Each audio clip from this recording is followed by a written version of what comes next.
Hi, everybody. It's wonderful to have you. Thank you. Okay, then I'll just kick off the webinar, and so excited for this. So hello, everyone, and it's wonderful to have you here in the first session of Women in Leadership webinar series. So my name is Salam. Most of you already know me. I'm the Scholarship Program Coordinator, and it's really a pleasure to be with you, and also Rania, Lean, among other co-founders, Grace, the amazing Executive Director, and of course May, our guest speaker who generously volunteered this hour to be with us.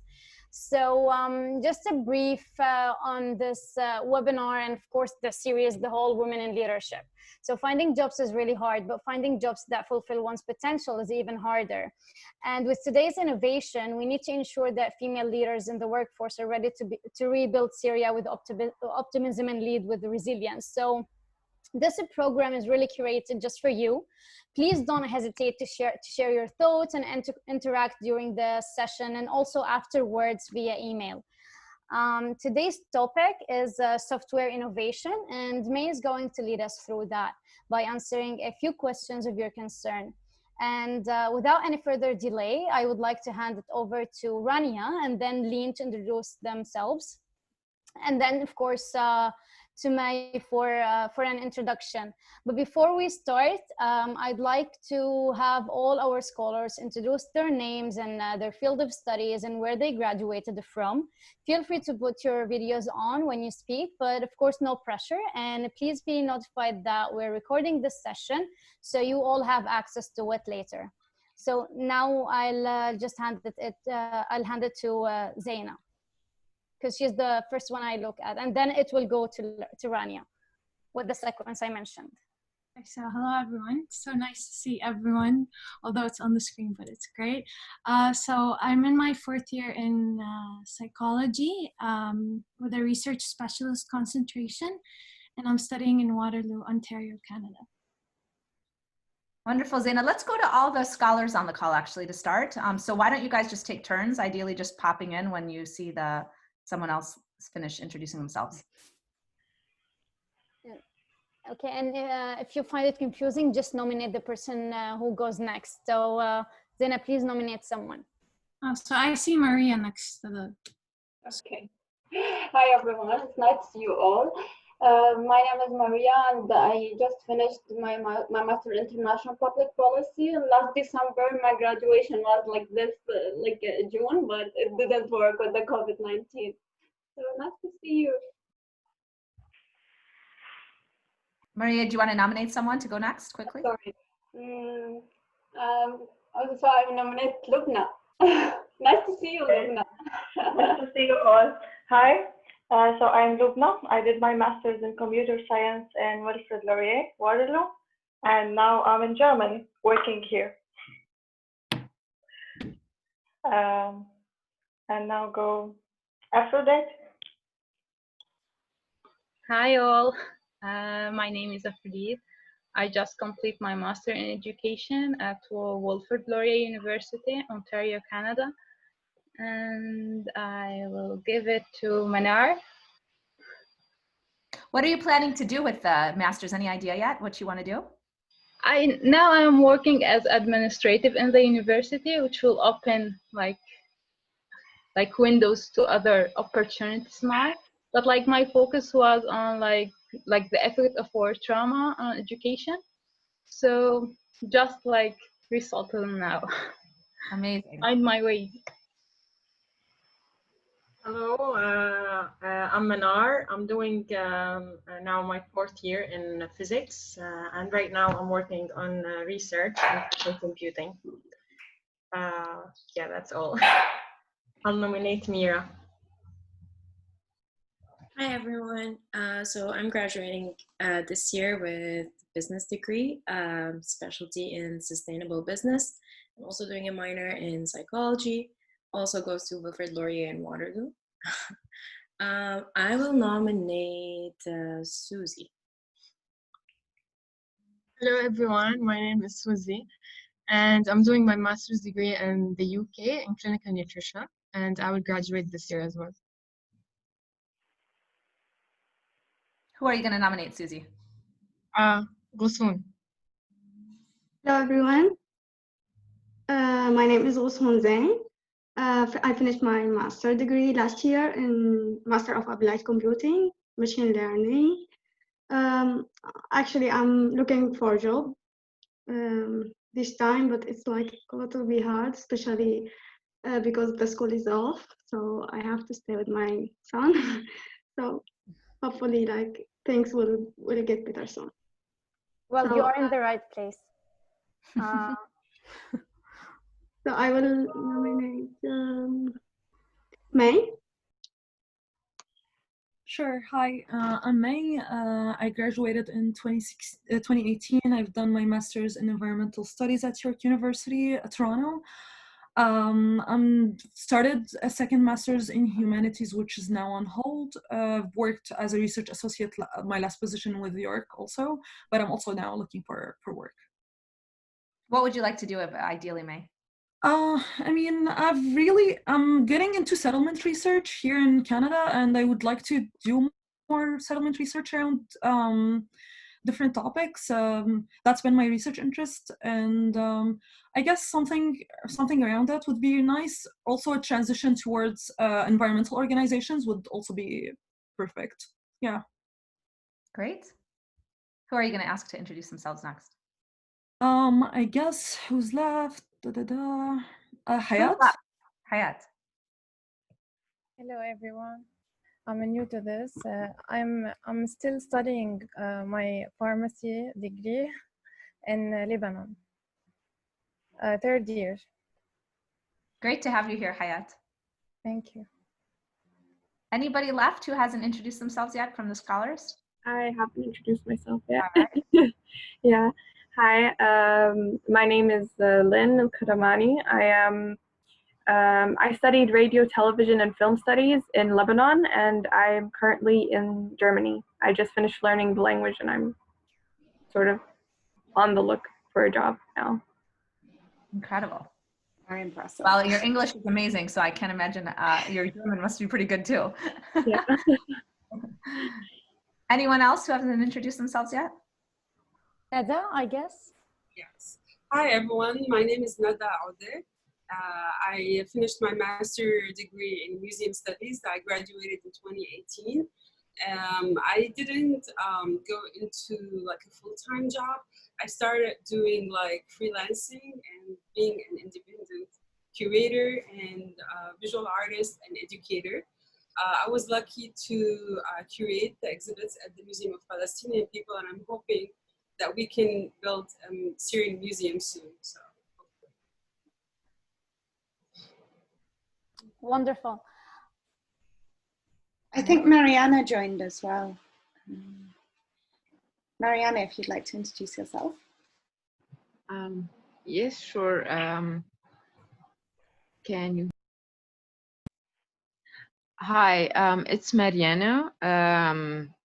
I joined Jusoor in 2016. I'm in New York City. I used to, now I'm in the suburban areas. I studied in NYU political science, and I graduated in 2018. Great. All right, you guys, it's so wonderful to hear you all introduce yourselves. It is so impressive to hear the diversity of your backgrounds and your ambitions and even just your accomplishments as you talk about the fields you're studying and what you're doing. So it's really terrific. Thrilled to get to spend more time with you. Part of the focus of this series is for us to reconnect with all of you. It's been a while since we were all together a couple of years ago in New York. And so we're hoping that we'll be able to interact with you guys monthly going forward and hearing what you're up to and what's happening. As you all know, one of the big ambitions of our programs is to educate individuals who will become the future leaders for Syria, whether they go back to Syria or they stay in Syria. We're hoping that you guys will be a massive component of the force that drives change, and it'll all be in different ways. It might not be direct, it might be indirect, but you have a massive role to play. And so a lot of what we want to do with all of you is leadership development. We want to get you exposed to some of the most extraordinary people that we know, help you learn from them, help you learn learn from each other so that you can all achieve the immense potential we know you have, and we've seen you guys already begin to achieve. So the goal of these seminars are, one, the exposure to great leaders and to hear from them, but it's also very much for all of you to get to know each other better so you can be a support network for each other, and for us as the Jusoor leadership team to get to know you all better so we can be a great support network for you. So that's what we're going to hope to accomplish. This is the first session in our series, and I couldn't be more excited to introduce my good friend, May Habib. She is an incredible woman who I've gotten to know, I don't know, maybe the last 15 years, May. It's hard to know how long it's been as we keep getting younger. But May and I, May was in college at Harvard when I was in business school. And I've gotten to watch her journey over time and have always been inspired by what she's been able to achieve. So I'll introduce her briefly, and then after Lena introduces herself, we'll have May also give you guys some of her background. But May, after graduating from college, I think spent a couple of years in New York in the investment banking field, and then quickly went to Abu Dhabi to work in, was it Mubadala, May, that you were working in? One of the first investment professionals to join Mubadala. It was in its early days, and had an amazing experience there that I just loved watching her in action. She also was part of the Harvard Arab Alumni Association in the early years, so part of the founding team. I think she was our treasurer, so we pulled her into that effort early on. And then May went on to found a startup, which has been one of the most successful that I've seen, has received many rounds of funding over time. It started in Dubai, and then May pivoted it to San Francisco. And one of the amazing themes that May will talk to you about is how she's constantly pivoted to make it successful. So there's been many massive changes that May has steered the company through to get it to where it is today, and probably some more in the future that she'll take it through. But it's such an inspiration to watch what she's achieved. And she's definitely known in Silicon Valley as a leading startup founder. So she'll tell you her story. The other thing that's amazing about May, though, is that she does all this seamlessly, and she also has a small son. So I was thinking of you, Jusoor, as you were talking about your son. May's son is, I think, a year now. He just turned a year, Zachariah, and she handles it all so effortlessly, where she's giving him tons of time, she's able to focus on work, and then she's always there for her friends. And so that's another wonderful thing that we'll hopefully bring out in this conversation, is how you find balance and what work-life balance feels like, because that's something that all of us will have to balance over time. I know several of you have children. I think Mariana, you have a young son, I believe, as well, and I certainly can relate to that. So that's what you guys will have in store. What we hope to do is make this super interactive. So I'm going to ask May some questions to get it started, but then I hope the vast majority of the time will you guys asking questions. So write them down. Feel free to jump in during the discussion, but we hope to hear from you, many of you. And then before we do that, I'm going to turn it to Lean to do a quick intro, and then over to May. Thanks, Rania. Hi, everyone. I'm Lean. I'm one of Jusoor's co-founders. And so excited to be here with all of you. I've had the pleasure of meeting some of you, and it's great to see familiar faces and get to know some new faces. Super excited about the series, and I really encourage you all to take advantage of each session that happens, as well as the connection with the speakers. You know, it really doesn't end when the session ends, and we've all been in your position before, and actually have learned so much personally from you all. So you're truly an inspiration, what you have done so far, and we're so excited to see what you're up to next. And actually, Lean, it looks like Aziza joined as well. She's another founder and board member on the Jusoor side. So Aziza, do you want to do a quick intro as well before we jump in? Hi, everyone. Thank you, Rania. Sure. So I joined Jusoor in 2012, right in the very beginning, with the career development program. So I feel very strongly about helping young Syrians find their professional path. I really hope that we can be helpful and connect you to good opportunities the way that we started doing back in 2011. So we're going through a whole new crisis now, and I really hope that we can be of value. And so that you all know how to engage with Aziza. She lives in Dubai, but is very connected to Germany, where she spends some of her time. She did her MBA in Paris, I think at INSEAD. Was it INSEAD? No, where were you? Sciences Po. And she also has a young daughter, so she's also juggling work-life balance as well, and doing a marvelous job with it. So Great. And she's got a startup as well in the space of Montessori coming to you at home. So Aziza has lots of great input for everybody as well. So with that, May, yes, what is it? Yeah. I'm currently hiring remotely. And she's hiring remotely. Yeah, I don't want to interrupt you, but I just noticed that Warda just joined. And before she introduces herself, I just wanted to say that this is the right place to be inspired, but also to inspire. So all of you have the entrepreneurial spirit. You all graduated with high GPAs, and with May, Rania, Aziza, and Lean, of course, and Grace. Then I think this is the perfect combination of a lot of good stuff. So Warda, would you like to introduce yourself? And then handing it over to Rania. Yeah, thank you, Salam. Hi, everyone. My name is Warda. I just graduated from Colombia. I did my master in international affairs and economic and development and political development, and specialized in conflict resolution. I also worked in Syria before. I came from Syria directly to New York. And now it's been 2 years. I'm looking forward to know every one of you. And I met Rania before I talked to her on the phone, so it's nice to see you here as well. Nice to see you. Yeah, thank you, everyone. Awesome. Well, without further ado, let's have May give a brief introduction of herself. Anything else you want to add, and then we can get into the Q&A, May. Okay, lovely. I am so inspired by all of you. I would love to start my week like this. So let's do this every Monday. Mashallah alaykum kulkum. Really, it's really, really awesome to get to know you. And I hope, this is really just a start of a conversation between all of us. Hi, Aziza. It's so nice to see you. And Rania was one of my first mentors in life. So it's definitely been beautiful to watch her on her journey as well. My career was started young. My parents believed in child labor, and so my first business was when I was 12. I did bookkeeping for the neighborhood. And this is why I love what Rania does, because Simply Accounting, which is a competitor product, was literally the first software I ever used. I used that before a word processor.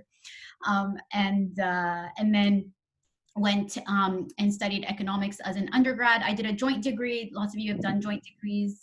I did it with Near Eastern languages and civilizations. So studied Hebrew and studied Arabic literature in college. And then no grad school, unlike many of you accomplished ladies, went straight into investment banking. I was at Lehman, and then I was at Barclays, and then we had a wonderful a client who is the Sovereign Wealth Fund of Abu Dhabi. They were building their first kind of big fund. I was the first non-Emirati to join that team, and then watched it over 4 years really expand. It's $120 billion of assets under management now. When I started there, we were like 2. So it's been amazing to watch that journey. And I always wanted to start a company. I mean, I went to work at other places so that I could get an idea. And so once I had an idea that I thought was a good one, I jumped ship. I was in Dubai at the time. I was in Abu Dhabi, actually. I moved to Dubai. And then my ambitions kept growing. And so then I moved to San Francisco, where I didn't really know anybody. A lot of my friends were consultants and bankers, so we're very much East Coast. A lot of them now are navigating to the West Coast. But I've been here now for 4 years, and alhamdulillah was the best decision I've made career-wise. And it's been amazing. We are a team of 25 people based in San Francisco, and then another 15 or so that work remotely all over. Now everybody works remotely, but this is where we're here. I joke that I'm a non-serial entrepreneur. I choose one thing and I stick to it. But like all of you, hoping to have many acts in this life, inshallah. And so really want to get into more of an education and political realm next chapter. So excited to hear and learn from all of you doing lots of wonderful things. I love technology. I can sometimes be mistaken for an engineer because you have to learn the business. There's no way to be a voyeur or be successful without really understanding the nuts and bolts of what you're building and what you're doing. So excited to have this conversation. Thank you, May. And it's interesting, you probably benefited from each stage of your journey as you got to Cordoba. So it'll be helpful to unpack over as we talk more of those lessons you learned in each stage that helped you get to Cordoba. But before we do that, I think it would be helpful for you to tell the group a little bit about what Cordoba does today, and the journey of how you got there, what you were trying to solve initially, and then how you pivoted multiple times to get to where you are today. Perfect. So we are an AI writing assistant for businesses. So we use advanced natural language processing and AI to basically automate the process of editing and copy editing English text. We focus on the marketing sphere. So Twitter, Apple, Intuit are some of our largest customers. And what they do is send literally hundreds of thousands, millions of words of copy that used to need to be edited by a person through Cordoba. CNN, The Independent are also customers. So media organizations really need things like this. And we automate things like good writing style, good writing mechanics, breaking up paragraphs, breaking up sentences. And so the idea is incredible content is really core to a company's brand consistency, and kind of setting guidelines that are automatically followed anywhere where anyone is writing is something that big companies need. And so we have definitely found a great market for this. Our biggest competitor is Grammarly, which is definitely kind of cornered the education and scholar market, and we're the largest player in the business market. And so, May, you said that when you knew you wanted to start a company, you were trying to find the right idea, and I know that you've pivoted multiple ideas over time to get to here. How do you talk us through that journey? How you identified an opportunity, how you knew it was a good idea to start, and then how you pivoted over time, how you learned to pivot? Because I know a lot of people on this call, some of them may have an ambition to start a company, but aren't quite sure where you would start. Yeah, I think the initial idea was a translation business. So I left Mubadala at the end of 2013, consulted for another year. So I was in Dubai working on this for about 18 months before moving to San Francisco. And we built a great product. I mean, I have a great co-founder, he's Syrian. Actually, a lot of our engineers are Syrian because he's recruited, some of the best software engineers, and they all studied in Syria. So the initial idea was built in Dubai. We had customers. We got up to $1.5 million of revenue, like nothing, while we were there. And the pivot was really twofold. One was towards software rather than services. So that was an understanding that I came to. And then the other was choosing. And can you unpack that, May? Software rather than services? Sure. Yeah. When you sell a piece of software, it is a very high margin business, and scale is really what you're trying to get to, right? You build a software product one time, and there's obviously you keep building it, and so there's cost associated with that. But every time you sell software, it's literally almost 100% profit, right? Because it's scalable, it's software, it's in the air. When you sell a service, and so a translation service, literally, right? You pay people, so you have COGS, cost of goods sold. And so that takes away from your margin. It's also hard to scale when your COGS are human beings, because they need to be trained and they need to, take time off and all these things. Software doesn't need to take time off. Now, that early experience, had me really understand what the language industry was like and just how manual it was. And the first iteration of the software, going from services to software, was for translation. The translation industry itself has many different kind of ins and outs and mechanics. And so we went to just English only as a result of those. But as Rania said, kind of every phase was built on itself. But that first instinct of like leaving the company and going to do an idea, it was a couple of things. One was I felt like I would become a tree hugger if I stayed there too long. I had just been promoted to vice president, more money than I ever thought I would ever earn, honestly. My first job out of school, I slept on an air mattress because I had loans and like I needed to save up money before I could even buy furniture. I didn't have a phone all through college, it was very hard to walk away from that kind of salary and those kinds of bonuses. And I knew that the longer I stayed, the more tempted I would be by that money. The other thing about working in the region is not only are you comfortable, especially in Dubai, and there are all sorts of advantages. And you know, I'm coming from a place of privilege already, like, in terms of like the elite institutions that have stamped my resume. So I understand that this is a privileged point of view, but I also felt like I could get too comfortable in the UAE, right? Between your nanny and your cleaner and your driver, I just felt like I needed to get out of that if I wanted to have a non-insulated life that was connected to how people live. And so the pivot away from the region was economic, and it was social. And it was a little political too. The war in Yemen had started, and you know, I just had a lot of qualms about staying there and working for the government, to be honest with all of you. And so it wasn't that I thought I had like the perfect idea and that I was going to spend the next 10 years of my life working on this and making it into a multi-billion-dollar enterprise. It was that I also had a lot of things that were compelling me to act on my entrepreneurial energy, and to kind of step away and jump off a cliff. Like I remember journaling, I want the experience of jumping off a cliff. And the UAE experience was really incredible. I got so many amazing opportunities. Like Christmas Day 2010, I wired $2 billion to shareholders in Singapore to buy a company because nobody else wanted to work on Christmas. I was like, yeah, I'll do that. That sounds fun. I'll probably never do that again in my life. So it gave, if you, especially as, and I want to get into kind of what you guys should be doing part. But if you are hungry as a young person and will say yes when other people say no, wow, so many opportunities open up.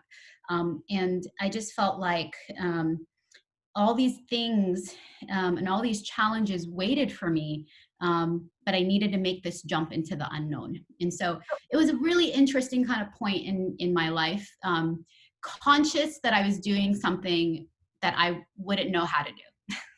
So May, I'd love to talk about that. And as I hear you speak, I hope all of you are taking lessons from this, whether or not you want to be an entrepreneur, whether you know, or not you want to found a business. You know, Neda, who wants to build a museum for Syria, or Werde, who wants to work in conflict resolution. We can all learn from May's journey. And so you know, there's a lot there. But so May, on that point about the path you took and the way you tried to discover what would be purposeful for you, you know, we all face that. And this is something that you guys will experience in your lives. So let me set it up and then I'd love to hear your thoughts, May. But as I've thought about my career, you know, you start very generic because you don't know what you want to do. May and I both started on Wall Street. And I frankly think that has nothing to do with my purpose and my mission, but it seemed like a good thing to do. And I thought I could learn something. And then I personally went to the Middle East. I worked at McKinsey in Dubai and I got closer. I got to see, my God, I'm really passionate about economic development and this resonates with me and I love it. But I hated being a consultant because I wanted to go have impact. So it felt uncomfortable. So the next move I made was to Google, where I loved kind of owning something. It wasn't a consultancy anymore. I was in the direct line. I had direct accountability and responsibility, and that felt good. But frankly, working on YouTube videos just couldn't hit my passion for change and impact in the world. And now I'm at Intuit, where I'm leading a lot of small business financial software stuff for small businesses. And it's so meaningful because I get to own a business, which I love and operate. I get to work on small businesses, which is very meaningful for me. And it's still in the technology and private sector space, which is very energizing because I love the work. And so it was this journey of self-discovery where at each point you're pulled by multiple forces. Do I do what's most prestigious? Do I do where I'm going to make most money?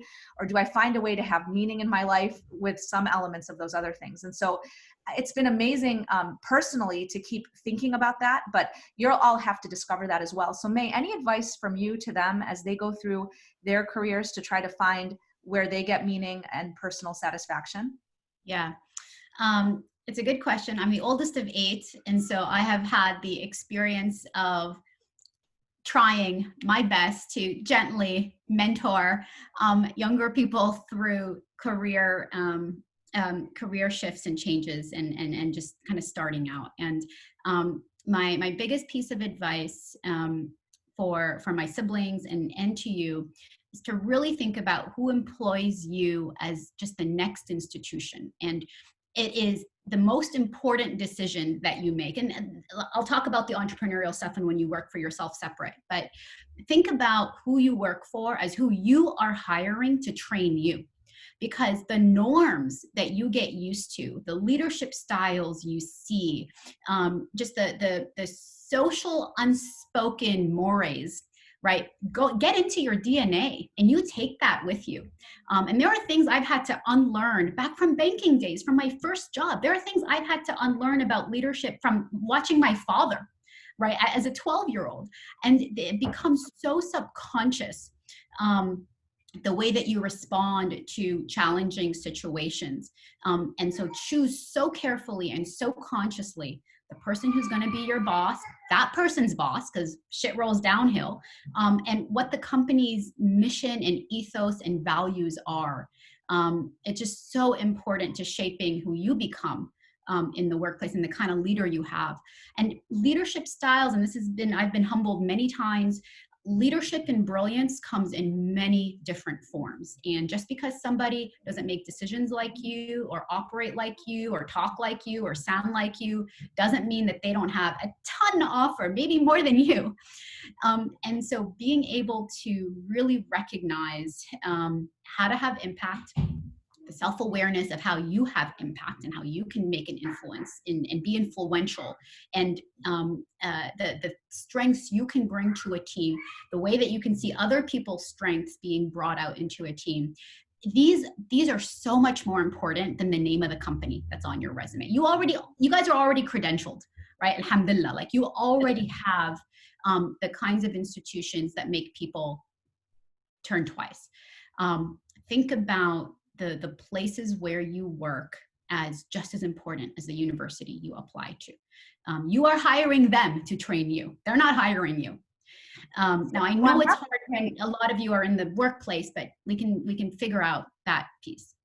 So, and actually on that point, I can imagine the way a lot of the people on this call are reacting to that, because when you're in your first role search, you're not as, it's almost like you don't understand the value that you present to the potential employer. And so a lot of women on this call might be thinking, I'd love to be able to pick and choose, but I'd be very happy to take any role I can get. What's your advice to this group in terms of that first role, that first break, how you create opportunities for yourself where you can start to be picky and choosy about getting the right experience? Yeah, so good. You need a very, very large top of funnel. If you guys have done, any sales work or any, courses on sales and marketing, you know that all of sales is about a funnel. You start with, a big number of opportunities and leads, right? And you narrow it down, you keep qualifying until you've got your one that is really important. Come to the job search with an analyst's mind. If you don't have a spreadsheet, you're doing it wrong. You need to have the ability to really strategically think about your job search, really strategically think about how everyone that you know could potentially help you. And I literally have a Trello board that I can share with you with like how to think about the various columns of your job search and how to fill that top of funnel, right? Think about everyone you've met at university, all the professors, the career professionals, everyone that you've met through the Jusoor network, everyone on the board and the organizations they're involved in, and literally come up with a plan on how you're going to share your ambitions and your goals with all of those people in an organized way, right, in a professional way, so that it can really open up these opportunities. And you're certainly going to be very humble as you go through, each of those processes and all the interview processes. But your goal is single-minded, right? It's to choose the organization that's the best fit for you and your goals. And it's the most important decision is that first job out of college. And approaching it the same way you approach the college process, right? Your exams, your SATs, like you guys did so much to get into college. Think about all of that same effort, put it into a 3-month period. That's going to be your job search. It should be a full-time job. I love those points, May. I remember when I left McKinsey, they give you a career coach to help you find your next job. And the guy told me, you need to talk to 100 people. And I said, what are you talking about? I don't have 100 people I can reach out to. That's crazy. But it's amazing. You sit and you looked at LinkedIn and you really stretch and you push hard and you say, I've got to reach 100. I probably reached 25, but I should have been more ambitious per your comments. But it's amazing. You push yourself, you stretch, and then you have those introductory conversations where you put out a hypothesis on here are the 3 or 4 things that I'd love to go do. Who might you know? Who could you introduce me to? And then they introduce you to the next person. And I couldn't emphasize more what May was saying about being systematic and having the spreadsheet. I've done that every time I did a job search. It is stressful. It is exhausting. It's hard to be waiting for somebody to respond to you, but it is an effective strategy. So that's really amazing advice. May I have go ahead, Sarah. Just one last point on that. When I started Cordoba, I still have the Google Doc that is 80 pages long, transcripts of all of the conversations I had with people who I had never met. I was a banker, right, turned sovereign wealth semiconductor investor, trying to figure out how to build a kind of tech-enabled translation services platform. And so I literally cold emailed people, 15, 20 people, and talked to them about their lives, their jobs. Some of them were CEOs, and I was 25, 26, they had never met me. Even when you don't know somebody, coming to them with a open mind and in being in information gathering and learning mode, people are so generous with your time, more than you think. And that can lead to a potential job. So we can also, in smaller groups, if you reach out to me, talk about how to do that, how to set up informational type of meetings that can grow your network, even when there's not an explicit job there. Yep. Amazing advice. May I have one more question for you, and then I'd love to open it up to the group. What were the things that prepared you to found your own company? And what type of experiences should you have before you think about founding your own company? Mm-hmm. Yeah. So much is learned on the job that I think the things that really prepared me were just having had the experience of knowing what fortitude means. As an analyst, I would go home at 2 and then be on the subway again at 6. I still didn't say no when new opportunities or new people wanted to work with me at the firm. During tax season in high school, I would pull all-nighters and then write an exam the next day because I wanted the money. The experience of not giving up, I think, is actually what you need as a founder. I think the second thing is being blessed with a support network, right? From your mother to your husband to your siblings to your close friends, right? People not giving up on you, not letting you give up on yourself, and just being there to pull you up when you're like, the world sucks. Depending on your business, if you have a co-founder or not, just the emotional support network is just so important. Somebody to say, okay, so what, it took longer, who cares? Everything is fine. I do think the support network and the grit, those are really even more important than do I know how to read a balance sheet? Do I know how to manage HR? Do I know how to work with engineering? Those are all things you can really learn. I think to start a business, you want to already know who is your support network, who's going to be there when shit hits the fan and you need somebody to just make you feel better. And then just, are you somebody who's not going to give up, who's just going to keep putting one foot in front of the other, even when you're not sure where you're going? Amazing advice, May, and really relevant advice for everyone, whether you found your own company or you pursue a different path. So really great advice. Let's open it up to the crowd, to the group. And before that, I see Danya joined, another Jusoor founder who's very deep and passionate about entrepreneurship and leads our entrepreneurship program. Danya, do you want to do a quick intro for the group? Yeah. Well, I joined because I wanted to say hi to May. We were at NBC, one of the early investors in Cordoba. Yeah. So congratulations on everything you have done so far. It's wonderful. And as Rania said, I'm one of the co-founders of Jusoor. I kind of overlooked the entrepreneurship program to a certain extent, so it was interesting to hear kind of your story and your journey, which is extremely inspiring. If any of these students and these girls in our network are interested in pursuing entrepreneurship, I mean, you're really a great example to follow. And at Jusoor, we do a lot of stuff with entrepreneurs, young entrepreneurs, especially Syrians who are trying to kind of launch into that space. They've got some good ideas. They just need some form of support to get them over the first few hurdles. And we're here to support. So any of you girls in this network, please reach out to me if you ever have any ideas that are related to starting your own business, or help with starting your own business, or connecting to anyone that can help you start your own business. I'm here to support. And yeah, congratulations, May, on everything. It was great to hear from you. Thanks so much. Awesome. Well, let's open it up for questions from the group. And again, remember, May's got great life advice and career advice, whether you're interested in starting a business or not. So would love to hear questions from all of you. Who wants to kick us off? I love cold calling if one of you doesn't jump in. I saw that the unmute. My question, can I ask a question? Yes, please. Yeah, go ahead. So I actually kind of have two questions. Like the first one is, May talks, you talked about like how when you are reaching out, for example, like talking to people and trying to think about everyone you met in college, in life, in whatever, you know, and try to get them to help you in like maybe finding jobs or having a better network.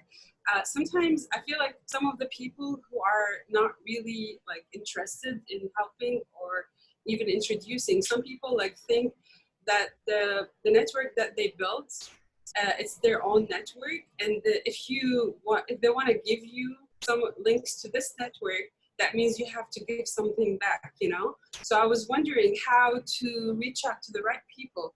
So I don't know if this is a very big question or a small question. I'm gonna ask some second question because this one's gonna take too long. No, it's a really good question, Neda. And please let's connect after, because my friend Manal runs all of the museums for Sharjah. She's amazing, and so I'd love to introduce you guys so that you guys can can learn. Sure. Thank you so much. Yeah. I would say those people are not nice people. I would think that that's not most people. Now, there are unspoken rules of this game. And when somebody doesn't know you, right, expecting a kind of carte blanche to their network, that should not be your expectation going in, right? There comes a lot of implicit trust comes from the way you met somebody, right? So just the fact that I'm okay introducing you to my friend Manal you're a Jusoor scholar, right? Even though I just met you, right, there's a lot of implicit trust built in that. So if you know who you want to talk to, who's going to help you get to where you are going, having the right introduction to that person certainly helps, right? I've had literally the one time an investor has not wanted to meet with me. It's because I learned later, the person who introduced us, she had not served that person well. And so the person who introduces you is very important for signaling trust. Now, if you're starting completely fresh, right, you may not have anyone to introduce you to this person. And so if out of the 1,000 people that they know, they introduce you to one after spending an hour with you, you won. That's a goal, right? And if they decide to, after the conversation, not follow up or not introduce you to anybody that you need, I mean, this is why you need to talk to 100, right? That's going to be okay too. But in your interaction, your goal really is to learn and for them to understand, your sincerity and your passion and the fact that you're a trustworthy person, right? If they introduce you to somebody, you're actually going to follow up, not respond to the email or get too busy. And so the the way that you kind of come into that is just very important in what you are able to bring to the table. And, you know, if they're like this weird closed-minded person, then, you know, good riddance, just move on to the next person. I love that, May. So just thinking about how you prepare for those conversations when you're asking someone to help you with an introduction, how do you do some research about the person you're going to talk to understand what they're interested in so that you can ask some really smart questions? How do you think about, how do you not be overly humble and in a very still humble way, share some of your accomplishments gently so they think, my gosh, this person is impressive. I'd be happy to introduce them to this person in my network. So it really is important to prepare for those conversations and be strategic about how you have them. That's great advice. Yeah. Yeah, absolutely. You need to have read everything on the internet about them. I mean, they're just like, come knowing everything there is, not asking them what they did before so-and-so job. You actually already know. Yeah. Yeah, preparation is so key. You're a student Great again. Question, does anybody else want to jump in with a question? Yes, please. I have two. So you work through like entrepreneurship environment, and we all know how it's challenging, and there's like too much pressure on this environment. So how you balance your like style life with you Rania mentioned that you have a son, so it's like affect. Is there like anyone help you? How is there like gap in your career experience, take some years off and then continue, or how you manage all this together? Yeah, it's a good question. So we live in San Francisco. Maria. Something connected to Wasoon, like question. Just I was thinking about like it's a long journey and you're gonna see a lot of like gonna be disappointed at some moment. So how you build your resilience in order to like achieve your goal? You are like, do you know from the beginning I'm gonna be like my project gonna be successful, or how like things go? How you dealt with your like the disappointment and Yeah, really good questions. Yeah, and they are absolutely related. On the work-life balance thing, you know, entrepreneurship is a career. And that career may look like a series of sprints, but you are building a skill set, right, that is going to serve you in lots of different ways career-wise. And you can't leave your personal life on hold while you do that. And for me, for a few years, I did think, okay, when I'm done with Cordoba, then I will like start like meeting people, and then I'll get married and blah blah blah. But you just, you know, it's never ending. I mean, I would still be single if I had like kept thinking that way. And so it's just so important. Like you can do both, right? There is a time and a place for everything, and it makes you a better entrepreneur to have something going on in your personal life.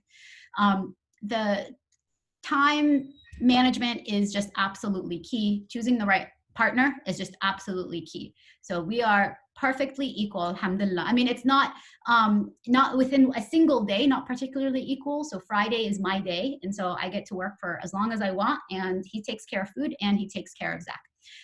But then we work 6 days a week, so 3 days is completely my day, right? ما بيسأل عشي أنا بجيب له الأكل على المكتب. So it is like really you have to choose the right partner to be able to have that kind of balance, and you have to learn how to compartmentalize. So no matter what kind of day we've had, either personally or at work, I take a half-hour bath, whether it's a shower or a bath. You know, I listen to an audiobook. I'm listening to Circe, a novel right now on Audible. It's really nice. And just like, you gotta have your own space within the craziness, even if it's just half an hour. Actually, May, that's a very, very good point. I think as strong women, it's very easy to find partners who might be intimidated by some of that and not encourage us as women to go achieve everything that we want. And May's point is a huge one. You need someone who is so confident and comfortable with themselves that they let you go and do all of that and are willing to roll up their sleeves and partner and do that. So, and so, you know, and as busy women, you're going to ask a lot of your partner, and they're going to ask a lot of you, as May's saying. So I just want to emphasize how important that advice is. Yeah. He can't think that vacuuming is a woman's job. Like, don't go out with that guy. Thank you, May, for making a very good point. For example, my partner always does the dishes, which is amazing. And speaking about that, it's very interesting actually how you said like you take a half day bath or shower and you listen to audiobooks. I understand that these kind of activities actually help us in keeping our mental well-being. So. How do you make sure that you're continuing and ensuring that you actually allocate some time for that? And how do you make sure that you don't get lost in your busy life? Yeah, I think especially after having Zach, this sounds very tactical, but sleep training was so necessary. Until he had consistent nighttime and nap schedules, it was just very hard to function. And so, we know really specifically he's going to be asleep 7 to 7. That's a lot of time. You can get a lot of shit done in 12 hours. And then we have a 2-hour nap every day from 10:30 to 12:30, right? That is like another slot.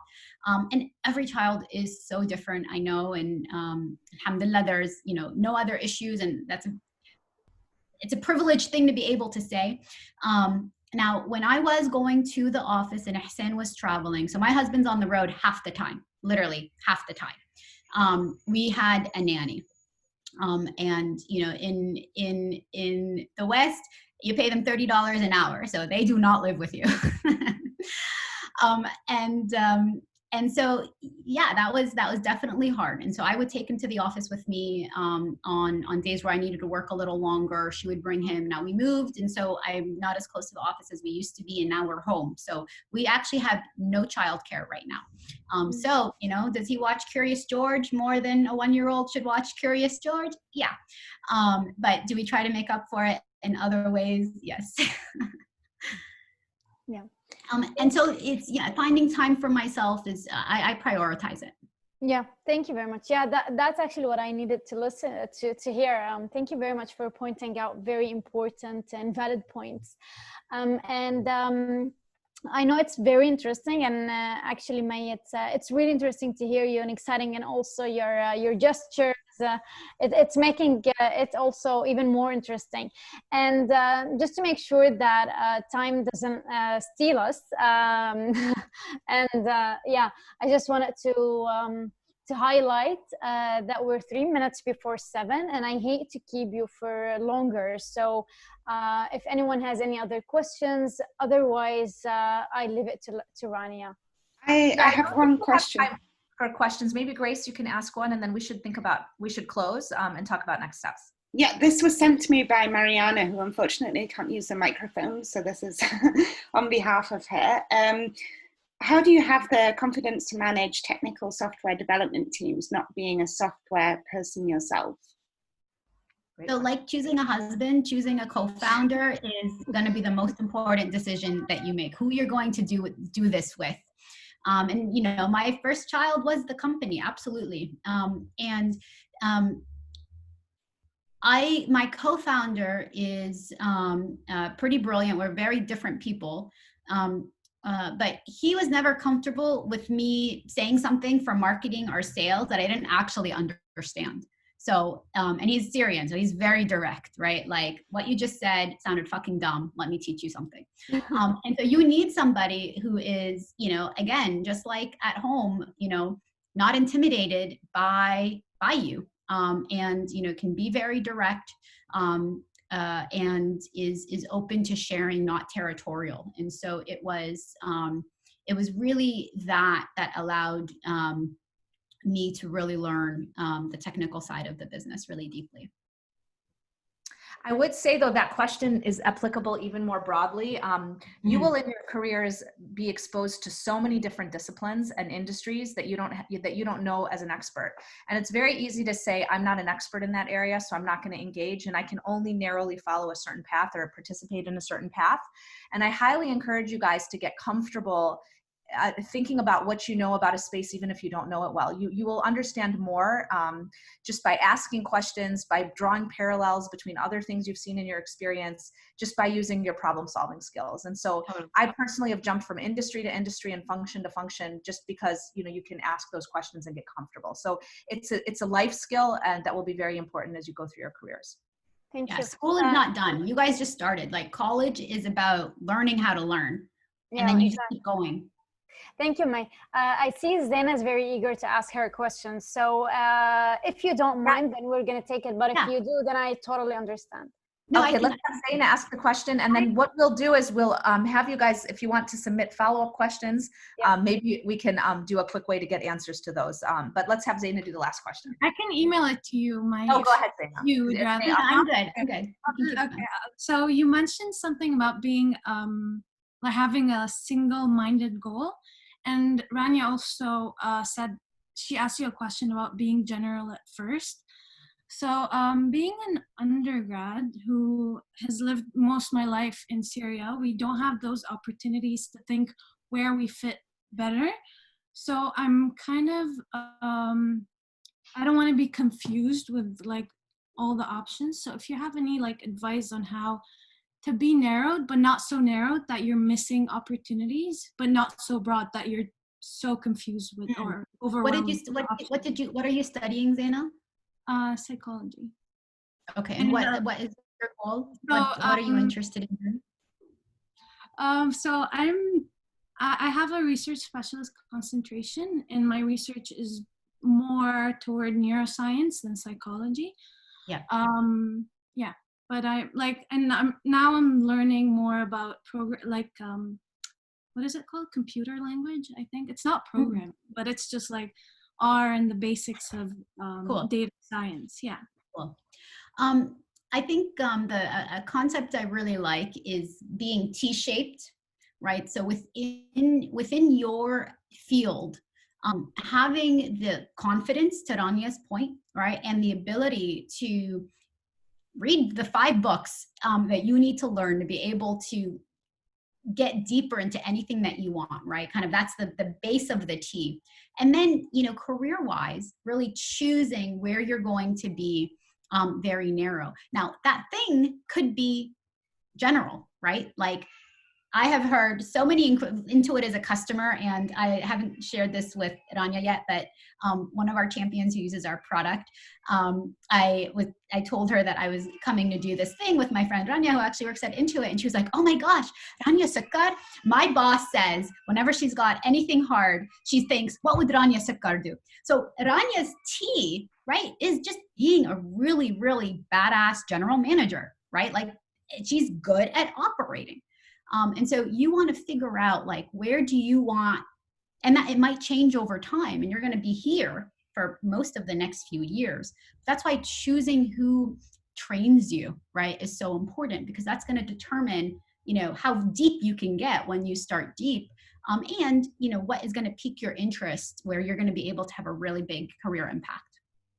I will add to that one other piece of advice, and then I promise we'll close. Don't stress out too much about your first role. I'm going to build on something May said in a second. We both started investment banking, which probably wasn't the right long-term thing for us, but you need to start somewhere to start saying, this is what I like about this and this is what I don't like. So your first job, there's probably like 10 first jobs that you could have and it would be just fine. And then the next job, you've got to be more specific and more specific and more specific. So don't go crazy trying to find the first job. But May's point was a very good one. As you're trying to find that first job, really stress about, who will I be working with? Are they inspiring? Am I going to learn from their leadership style? Is this company one I admire? So it doesn't have to be the perfect industry. You don't have to lose sleep about getting the perfect job, but ask those questions as you're evaluating a few to try to find the best first job for you, but it doesn't have to be the perfect first job. So with that in mind, I want to say a huge thank you to May, because I'm sure she has 10 other meetings lined up right after this one. But you've been unbelievably generous with your time, which is an incredible thing because you're juggling so much. And your advice is absolutely invaluable. I've learned so much listening to you as you've spoken over the last hour. So thank you so much for that. And thank you for even your generous offers to continue to keep this conversation going and open. Another example of how people are able to juggle you know, their own work, their own lives, and then giving back to the community and others around them. It's just such an example for all of us to learn from. And thank you to all of you for the questions you're asking. It was amazing to see the nature and diversity of the questions and how open you all were to asking May for advice. So this was a great first session. And I don't know, Salam or Grace, if you want to share anything about next steps. I assume we'll just continue it with the next series. And if anyone has follow-up questions for May, we encourage you to send them through Salam. I would love if everyone could just smile quickly and then we can take a group picture for the first webinar. Sorry to be cheesy. Thank you. Perfect.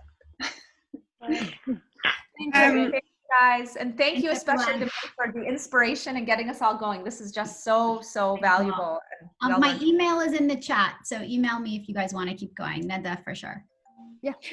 And just to mention as well, the platform that we have on Localized is now open for everybody to interact on there. You're our first cohort to join, so we're really excited to get started, and we'll have some more information on what this looks like. But if you have any other questions or comments or feedback, please feel free to use this forum as well as reaching out to us via email. Lovely. Thank you all. Have a good day, afternoon, everyone. Bye, Danya. Bye, Thank you, everyone. everyone. Bye, everyone.